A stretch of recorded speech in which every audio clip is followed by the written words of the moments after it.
Hola, buenos días. Vamos a ver, vamos a hacer una recopilación teórica del nuevo tema o el tema estrella de este semestre, que es cortes y secciones. Existe la necesidad de ver la parte interior de una pieza, de una figura, de un objeto. La mejor manera de conocerla es por medio de un corte. La diferencia que existe entre un corte y una sección es de que cuando cortamos con un plano imaginario. Lo que se representa detrás del plano de corte es lo que se conoce como corte. Cuando cortamos, lo que se queda en el plano de corte es lo que se llama sección. Imagínense que parten una naranja y que sobre esa naranja le ponen una servilleta. Bueno, si despegan la servilleta, lo que absorbió, la humedad que absorbió de la naranja, que es la forma de los gajos cortados, eso es una sección. Y si yo represento lo que está detrás de esa servilleta, pues este es el corte. La mejor manera en base a la práctica que se ha tenido como docencia, la mejor manera de entender los cortes es por medio de unos cortes culinarios. Lo hacemos en práctica. Ahorita lo vamos a ver de una manera de gráficos, a ver si así lo entienden, ¿no? Dependiendo de la forma, es como se va a seleccionar el tipo de corte. Tenemos 7 cortes teóricos. De esos 7 teóricos, 3 son base y 4 son mezclas, son complementos. Vamos a ver los más comunes. Recuerden, dependiendo de la forma, es forma y material, es la manera en cómo se va a seleccionar un tipo de corte. De aquí en adelante ustedes tienen que determinar qué corte aplicar. Veamos. Tenemos un primer elemento. Yo sé que es muy temprano para estar viendo comida, pero créanme, es la mejor manera de entender un corte. Si se fijan, tenemos un rectángulo en esencia, ¿no? Tenemos una parte larga de esta torta y tenemos una parte corta. El ovoide, la forma que tiene es otra cosa. Vámonos a términos generales. Es un rectángulo. En esencia es un rectángulo. La parte interior de se me hizo agua la boca. La parte interior de esta torta tiene elementos que si yo corto en base aleatoria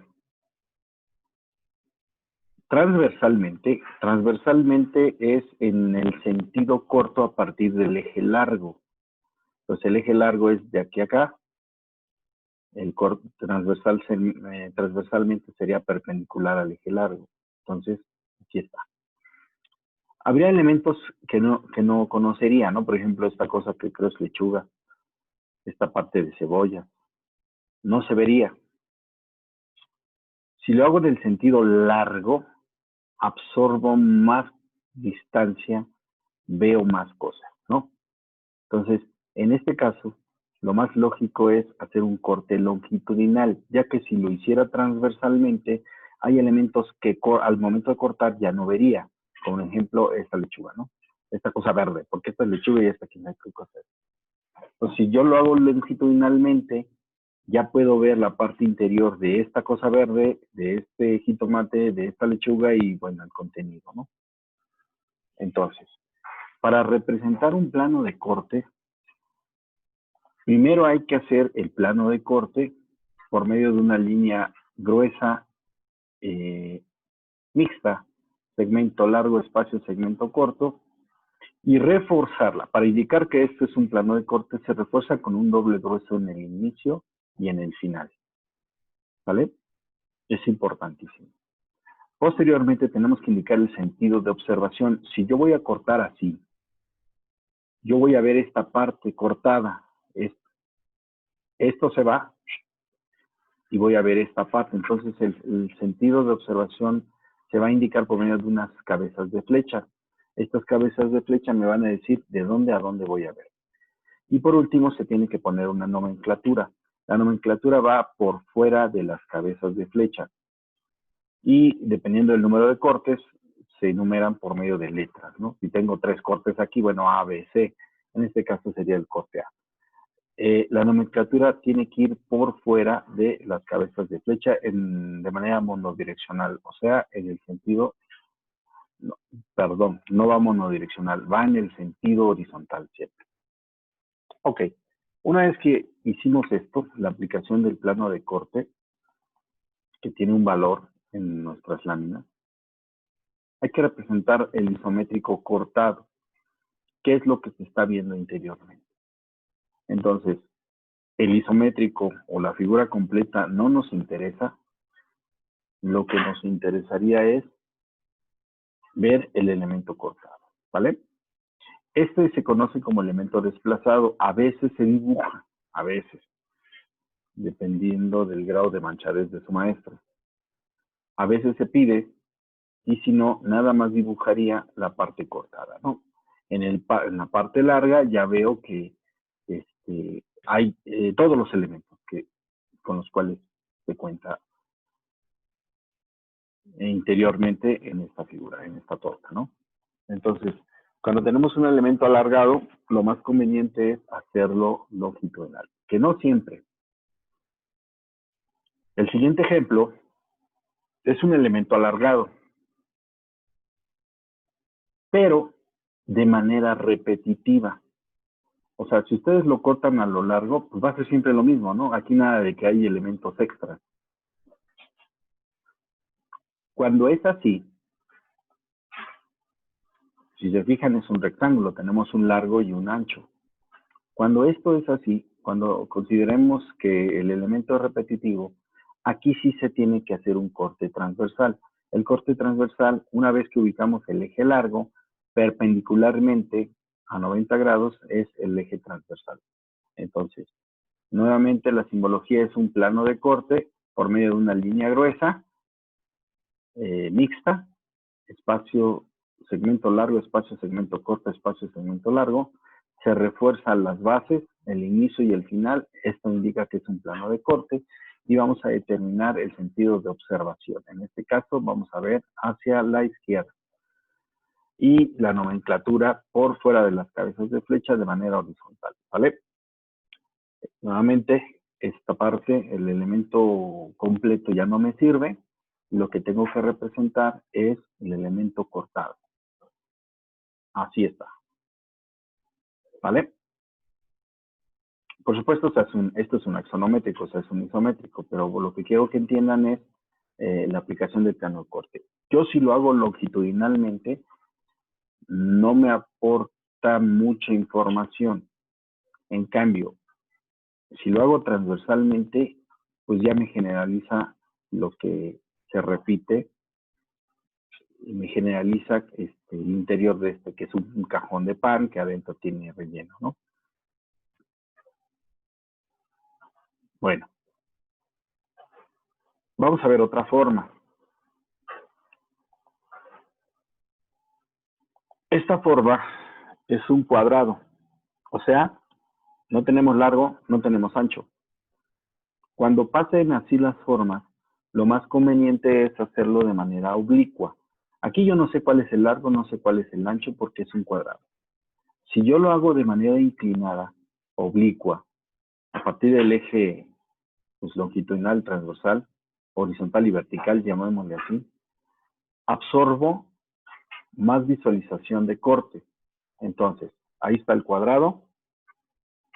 Si yo lo hago de manera oblicua, de manera inclinada, en este caso a 45 grados, voy a tener más visualización. Nuevamente, la simbología de plano de corte con líneas reforzadas, línea gruesa mixta, el sentido de observación con una cabeza de flecha, hacia dónde voy a ver, y por último, la nomenclatura de manera horizontal por fuera de las cabezas de flecha. Entonces, así yo absorbo más visualización al momento de hacer el plano de corte y no me meto en el conflicto de si es largo o si es ancho, o cuál es largo, cuál es ancho, ¿no? Esto es normalmente cuando tenemos figuras caprichosas o figuras cuadradas. Entonces, nuevamente el isométrico ya no me sirve. y lo que voy a representar es el segmento inclinado, ¿no? Ahora sí ya puedo ver que en su interior tenía jitomate, tenía queso amarillo, no sé si en la otra se veía el queso amarillo. Hay aquí una parte de queso blanco, ya me dio hambre, etcétera. Vámonos a otra forma básica. Un círculo. ¿Qué pasa cuando tenemos un círculo? Bueno, en este caso es una dona. Un círculo interior, un círculo exterior. No hay largo, no hay ancho. Si yo lo hago oblicuo, creo que por la forma me metería en conflictos, porque estoy deformando algo que lo puedo hacer de manera recta. Bueno, cuando pase esto, lo más conveniente es hacer la combinación de uno longitudinal y uno transversal. Ya estamos viendo planos de corte combinados. Ya vimos los tres básicos, longitudinal, transversal y oblicuo. Vemos el primer combinado, la combinación de un largo y uno transversal.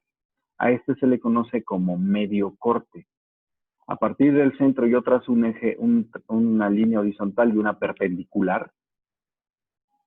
Y eso es lo que se conoce como medio corte. Nuevamente, la simbología es línea gruesa, mixta, y tengo que ponerle el inicio y el final con doble grueso para indicar que es un plano de corte. La indicación de las cabezas de flecha para el sentido de observación y complementamos con una nomenclatura externa a las cabezas de flecha que indica, pues en esencia indica el sentido de observación también por medio de una nomenclatura. Ok, este ya no me sirve, este isométrico, esta figura volumétrica ya no me sirve, ya que no me está presentando la parte interior.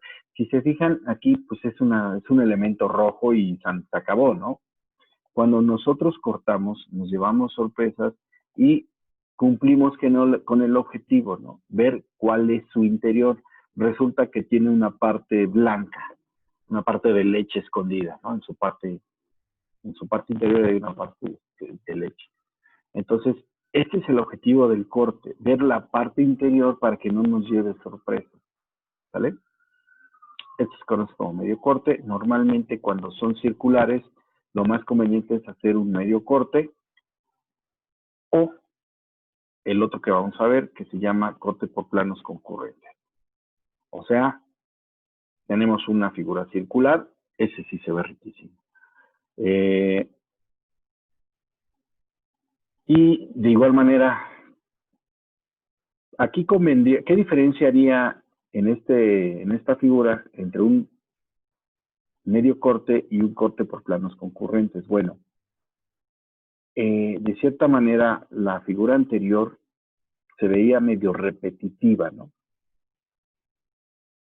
En este caso no sabemos cómo es el interior. Si lo hago medio corte, o sea, un segmento horizontal y uno perpendicular, o sea, que forme 90 grados el plano de corte, a lo mejor aquí entendamos que la perpendicular sería aquí y acá. A lo mejor aquí hay algo, a lo mejor hay un pedazo ahí de chocolate, un pedazo de nuez, y si no lo corté, pues no voy a saber que existe. Bueno, cuando tenemos la incertidumbre de cómo es su interior, conviene cerrar o abrir ese ángulo de corte. A eso se le conoce como corte por planos concurrentes, concurren, ¿no? A partir de un origen. Entonces, si tenemos el círculo, obtenemos un eje longitudinal y un eje oblicuo, es la combinación de ambos ejes, ¿no? Si forma aquí menos de 90 grados, si forma 90 grados es medio corte, si forma menos o más de 90 grados se conoce como corte por planos concurrentes. Nuevamente la simbología, aquí si hubiera cortado longitudinalmente, pues me estoy perdiendo que existe, porque no sé, no lo veo. Entonces con esto hay más posibilidades de encontrar, es como la rosca de enero, ¿no? De que dónde está el muñequito. Bueno, pues posiblemente con un corte inclinado pueda encontrarlo, ¿no? Que ya sé que el objetivo no es encontrarlo, pero teóricamente aquí sí hay que encontrarlo. Entonces, el plano de corte es una línea mixta gruesa. La vamos a reforzar nuevamente con líneas doble grueso para indicar que es un plano de corte, el sentido de observación con cabezas de flecha y por último las nomenclaturas en la parte externa. Ok, esta circunferencia, este elemento completo no se dibuja. ¿Por qué? Porque lo que queremos ver es su interior. Entonces, lo que tendríamos que dibujar es esto. ¡Wow! Sí está riquísimo. Bueno, con respecto al momento de cortar para ver la parte interior, pasa a segundo plano las líneas ocultas. Por lo tanto, ya no las necesito. Lo que quería era ver esto, ver que tiene el relleno cremoso, esponjoso. Entonces, adiós a las líneas ocultas. Nada más vamos a hacer esta elipse cortada, la proyección, parte de esta elipse, la proyección inferior y se acabó. Bueno, por supuesto, las líneas que determinan este relleno y ya, adiós, ya no más, ya no vamos a hacer líneas ocultas. ¿Se acuerdan que les dije que conmigo no era necesario hacerlas? ¿Por qué? Pues porque al último no se aplican, entonces hay que hacer nada más el contorno, representar la parte que se está viendo, la parte cortada y adiós, eso es todo. Espero que con estos pequeños ejercicios hayan entendido. Considero que es la mejor manera aparte que da hambre, considero que es la mejor manera de entender. Entonces, el ejercicio que vamos a hacer hoy es un ejercicio que cuando aplicamos el plano de corte se hace fácil. Espero que lo puedan realizar. Seguimos en contacto, ya estamos cerrando. La próxima semana vamos a hacer un examen, también teórico para que vean. Y les voy a dejar un ejercicio para entregar el día, híjole, déjenme pensarlo, pero yo creo que se los dejo mañana para que tengan tiempo el fin de semana como ejercicio final y poder darles sus promedios a aquellos que estuvieron trabajando de este curso y subir su calificación. Al parecer tengo que subir su calificación el día viernes 18. No me lo han dicho, pero ya vi el calendario y tengo que subir su calificación el día viernes 18. Por lo tanto, posiblemente mañana me conecte para darles información del trabajo final. Posiblemente el día lunes hagamos un examen o el día martes un examen teórico para ayudarles de esto que estamos viendo, de esto que vimos, cómo aplicar planos de corte. Y el ejercicio final se los dejo mañana para que tengan tiempo de hacerlo y entregármelo a más tardar el día martes o miércoles. Sí, ya sé que es día festivo, pero tengo que subir calificaciones el día viernes. Saludos, buenos días y por cierto, buen provecho.